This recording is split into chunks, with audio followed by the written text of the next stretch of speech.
These two personalities, so the story goes, are not only morally and politically similar, but are bound together by a type of mutual attraction. To prove this they reference the Soviet-German Pact of Non-Aggression and the demarcation of their respective spheres of influence. In reality, this pact, on the one hand, puts an end to the Diktat of Brest-Litovsk, on the other hand, it's just one phase in a contradictory process that demarcates the spheres of influence by the great powers, something which begins in Munich and concludes at Yalta. 555 in 1946, a few months after the conclusion of the Second World War, Ernest Bevin, a leading figure in the Labour Party and British Foreign Minister, saw the world basically divided into three spheres of influence that could be described as three large Monroe doctrines, demanded and agreed upon by the United States, the Soviet Union, and Great Britain. 556 While the British Monroe Doctrine quickly unravels, in 1961 during a summit in Vienna, John F. Kennedy, veteran of the infamous Bay of Pigs adventure, protests to Khrushchev over the success and dynamism of the Cuban Revolution. The United States can't tolerate a regime that seeks to alter its hegemony in the Western Hemisphere, in one of the areas of our vital interests, just as the USSR couldn't tolerate a challenge to its hegemony in its security zone. Eastern Europe. 557 One can consider especially odious the demarcation of spheres of influence based on the secret protocols of the German-Soviet Pact, and point out the cynicism of the move that allows Stalin to gain both time and space, but it's very difficult to reconcile such a condemnation with the thesis of the mutual attraction between the two dictators, by means of the theorem of elective affinities. In truth, immediately after the start of the war by Nazi Germany, Churchill eagerly welcomes the entrance of Soviet troops into eastern Poland. Soon after, in addressing the leaders of Latvia, Stalin explains with great clarity the reasons for his policy toward the Baltic countries. The Germans could attack. For 6 years, communists and German fascists have cursed each other. Now, in spite of history, an unexpected turn has happened, but we can't put our trust in it. We must be prepared ahead of time. Those who were not prepared have faced the consequences. Starting from the need to avoid the Third Reich's maneuvers in the region, the military protectorate, which Moscow initially appears satisfied with, is gradually transformed into true and proper annexation. 558 So it was again put up for discussion the loss of territory suffered by Soviet Russia at the moment of its greatest weakness, while at the same time within the leadership group, there's a growing tendency to carry on, without much limitations, the legacy of Tsarist Russia's international policies. In the usual evaluation of the German-Soviet Pact the questions that are essential for its comprehension are completely missing. What agreements were previously signed by the Third Reich? How to explain the outbreak of war between Germany and the Soviet Union less than 2 years later, and what does Nazi Germany's number 2 man have in mind when he suddenly lands in Britain on the eve of Operation Barbarossa? In the race to reach an agreement or understanding with the newly installed regime in Berlin, Stalin clearly comes last. The Concord Act between Germany and the Holy See happens on July 20, 1933, and it guarantees the loyalty of German Catholics to the new government formed in conformity with the Constitution, a recognition that happened soon after the approval of the emergency laws, and with it the use of terror and the rise of the racial state, and the first measures against government employees of non-Aryan origin.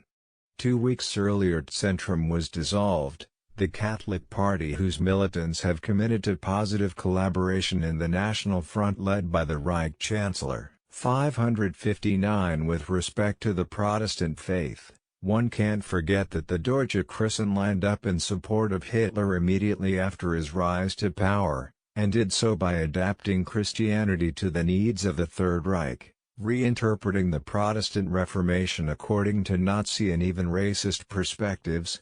theorizing a church founded within the German popular community and based on the recognition of the differences of nations and races as ordained by God. 560 The Zionist movement at the time shows a similar willingness to gain the new ruler's favor. Their press organ, Jüdische Rundschau, largely immune to the wave of prohibitions and persecutions which hit the German press immediately after the Reichstag fire, on April 7, 1933, encourages Zionists and Nazis to be sincere partners.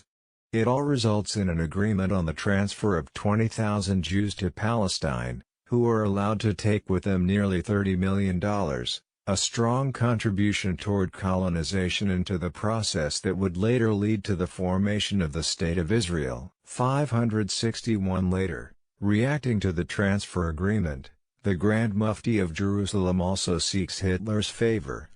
Now let's look to the opposition political parties.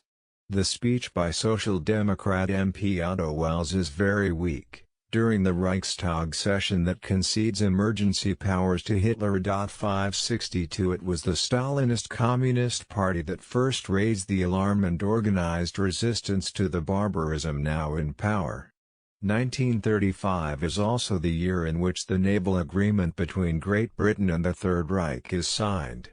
Occurring after the start of feverish rearmament and the reintroduction of the draft, the agreement raises Hitler's hopes that they could reach a strategic understanding, with the recognition of Great Britain's naval superiority and mutual respect between the two great Germanic empires, the British Overseas Empire and the Continental German Empire, which would be built through the colonization and enslavement of Eastern Europe.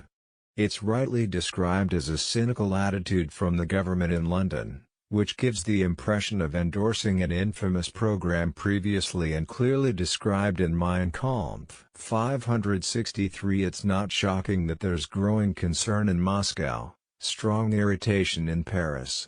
564 An unrestrained joy from Hitler, who then celebrates this as his happiest day. 565 Even more disturbing is Poland's role. As has been observed, it becomes totally subordinated to German policy starting from the signing of the 10-year non-aggression pact with Germany on January 26, 1934. The following year, Foreign Minister Beck declares to his subordinate, "There are two political entities undoubtedly condemned to disappear, Austria and Czechoslovakia." 566 The alignment with Hitler's program is obvious, and it's not just a matter of words. The ultimatum to Czechoslovakia in which Poland demanded the return of Tusk and led Beneš, according to his own account, to abandon any idea of opposing the Munich arrangement. Poland until that moment had been Germany's most useful attack dog in the East, similar to Italy's role in the Mediterranean.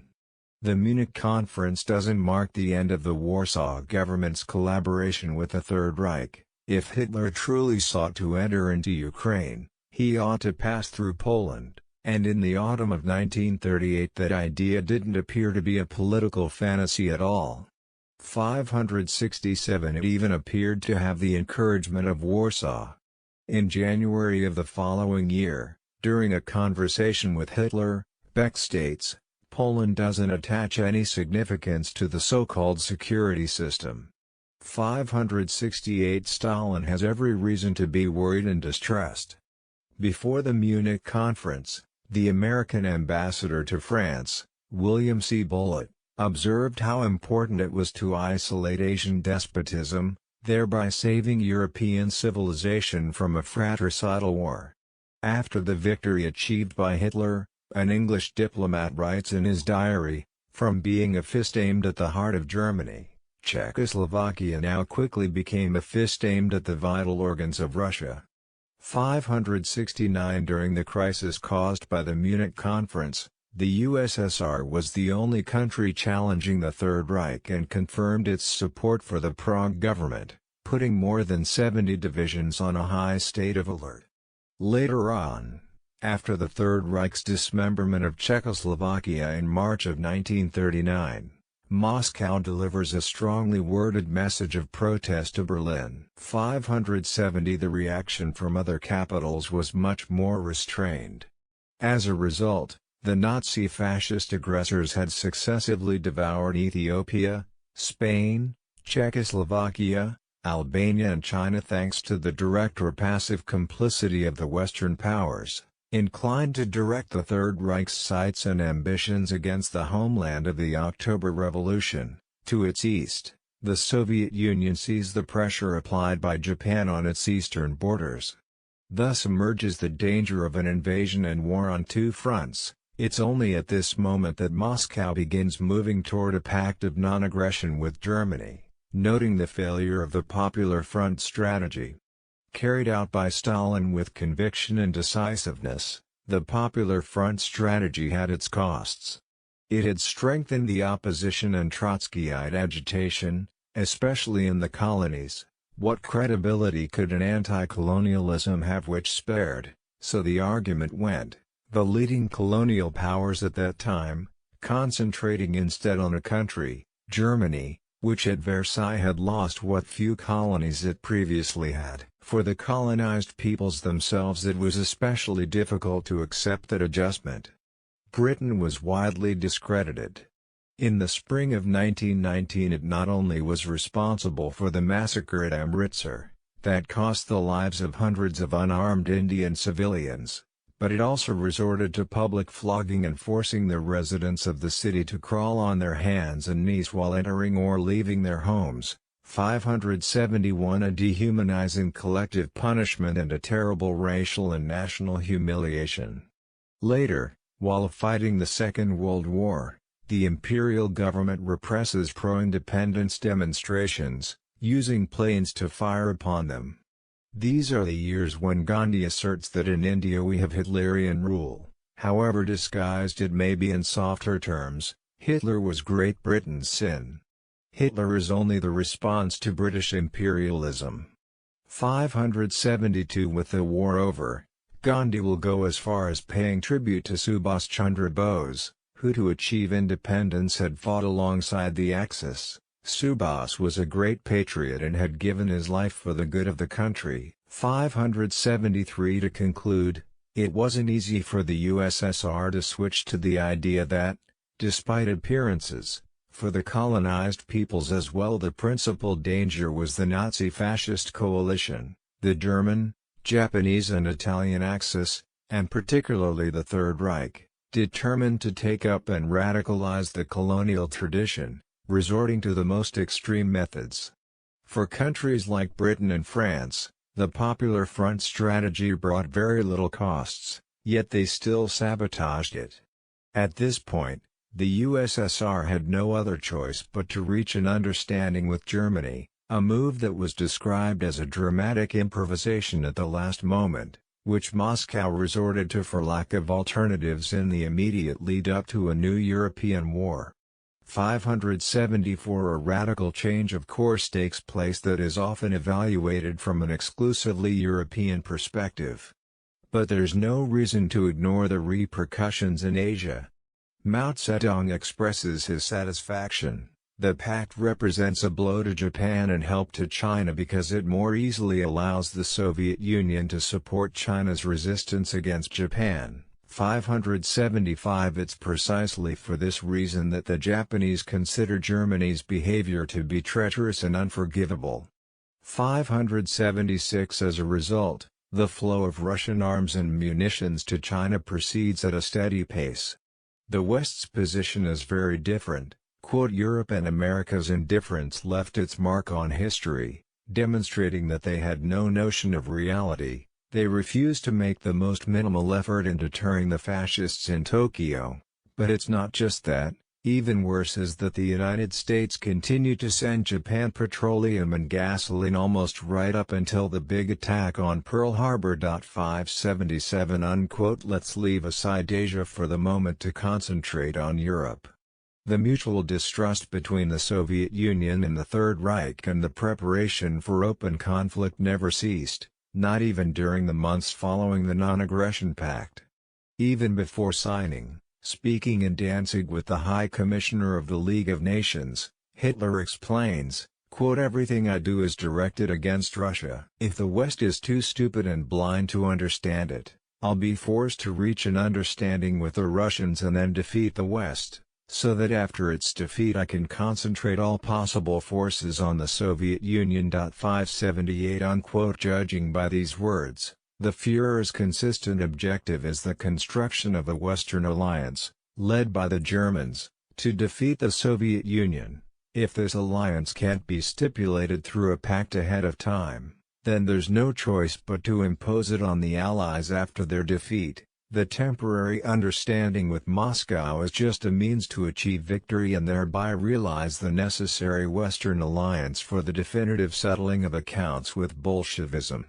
The Pact of Non-Aggression is an instrument to achieve the Third Reich's principal and permanent objective, which unleashes Operation Barbarossa and presents it as a crusade for Europe, calling upon European countries and nations to participate, and they do participate.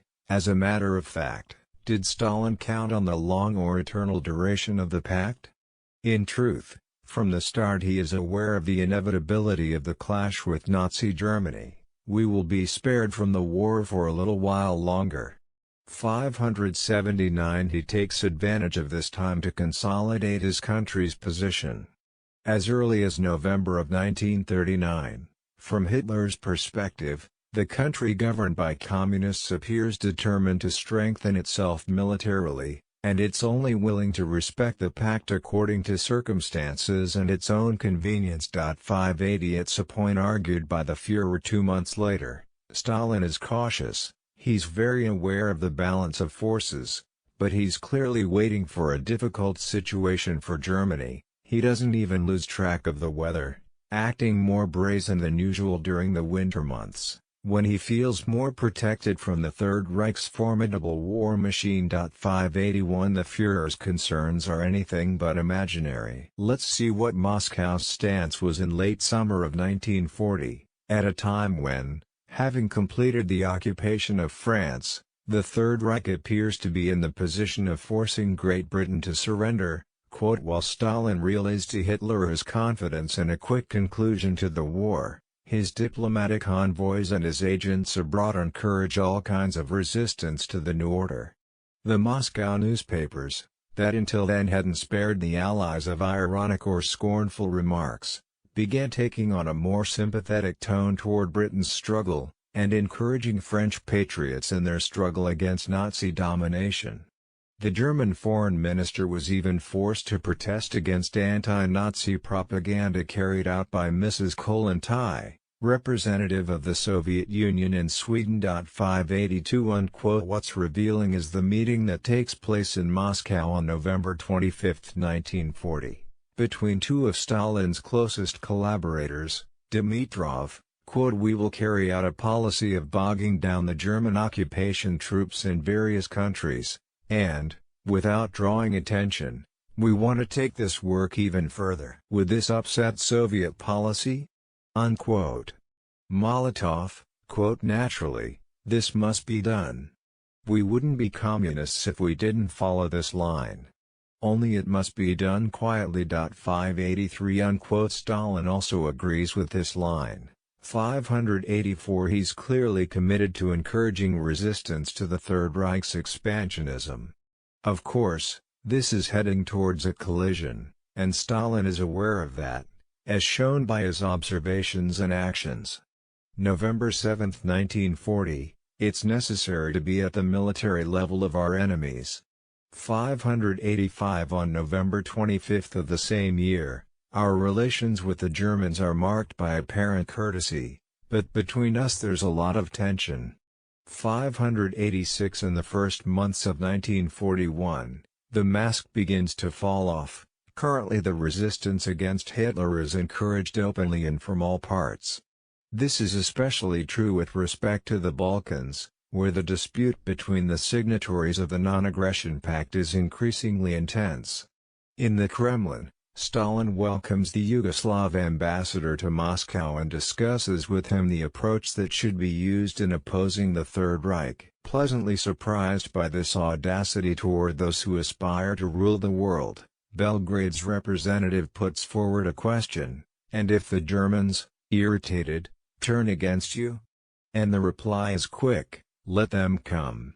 587 The drafting of the Friendship Treaty on April 4, 1941, between the USSR and Yugoslavia was immediately followed by Hitler's invasion of the latter country.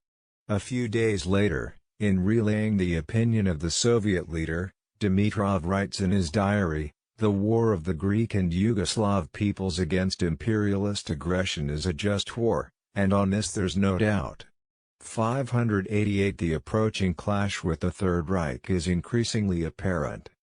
May 5, 1941, Stalin observes, "Is the German army invincible? Perhaps? No, it's not invincible. Germany now wages a war in the name of the enslavement and subjugation of other nations, in the name of hegemony. This is a great disadvantage for the German army." 589 While the rapprochement between the Third Reich and the Soviet Union had provoked notable discomfort within the Nazi ranks, and especially for Rosenberg, Operation Barbarossa brings about a sense of relief. "The stain to our honor has been wiped away," Goebbels writes in his diary. 590 The Führer himself writes to Mussolini, "I am at peace with myself. The agony and the sense of abandoning my origins, my thinking, and the work I set out on, these feelings that came with the Pact of Non-Aggression have disappeared." Hitler, a contemporary historian explains, finally arrives at the fight that for nearly 2 decades has been a central element of his thinking and even his psyche.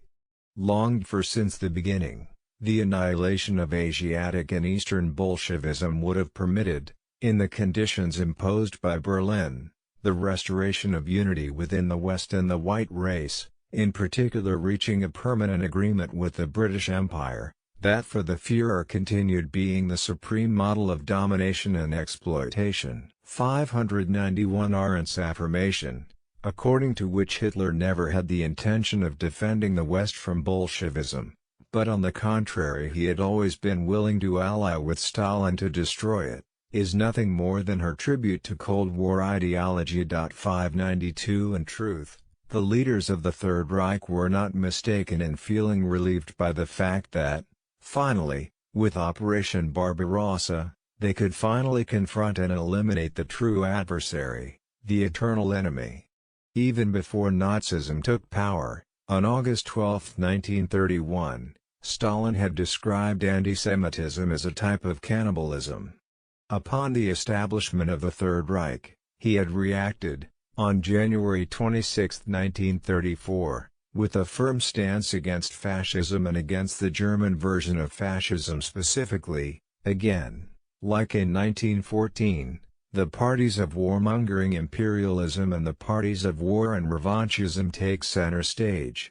The new war that appears on the horizon would be especially barbaric. It would be the war organized by a superior race, that's to say the German race, against the inferior race, and especially against the enslaved. 593 Stalin defended this concept later on November 25, 1936, in the presentation of the new Soviet constitution, which through its profoundly internationalist character opposed the bourgeois constitutions implicitly work from the assumption that nations and races can have equal rights.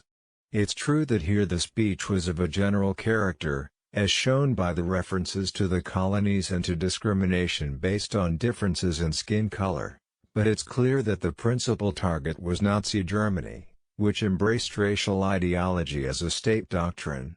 It's not by chance that Stalin insisted on the principle of equality among nations regardless of their strength or weakness. 594 At this time the Third Reich was the champion of social Darwinism at the international level. Still a few months from the start of the war in Europe, on March 10, 1939, in warning the Western powers that their dangerous political game of redirecting the Third Reich's expansionist drive to the east, against the Soviet Union, could end in serious failure, Stalin had called for an end to appeasement, The policy which made one concession after another to the aggressors, demanding the formation of a common front against the instigators of war. 595 Totally rejecting the historical context briefly outlined here, Arendt describes the theorem of the elective affinity between Stalin and Hitler. The only man who the first trusted was the second, and the only man admired by the second was the first.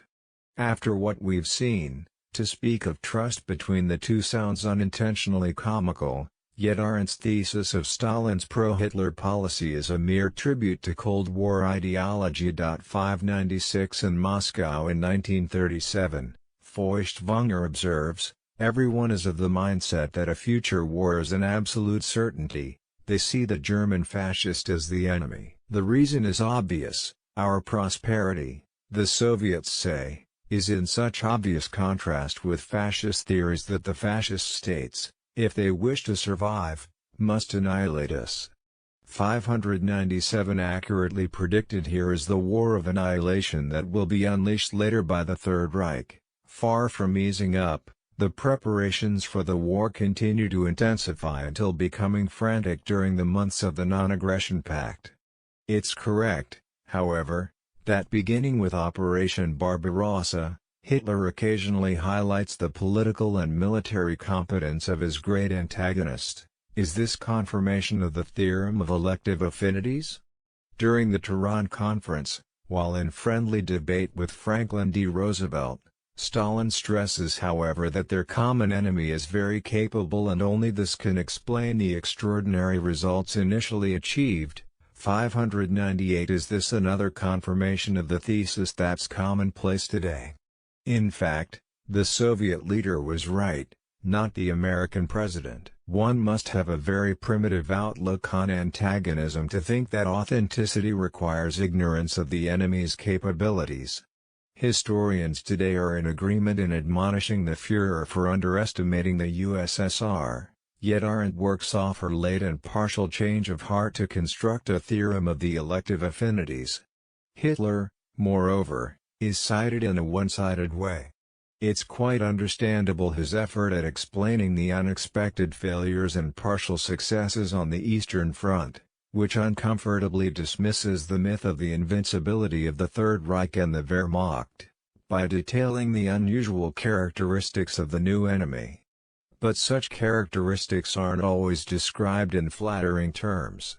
As early as July 14, 1941, commenting on the ferocious resistance Operation Barbarossa was encountering, the Führer states, "Our enemies are no longer human beings, but beasts."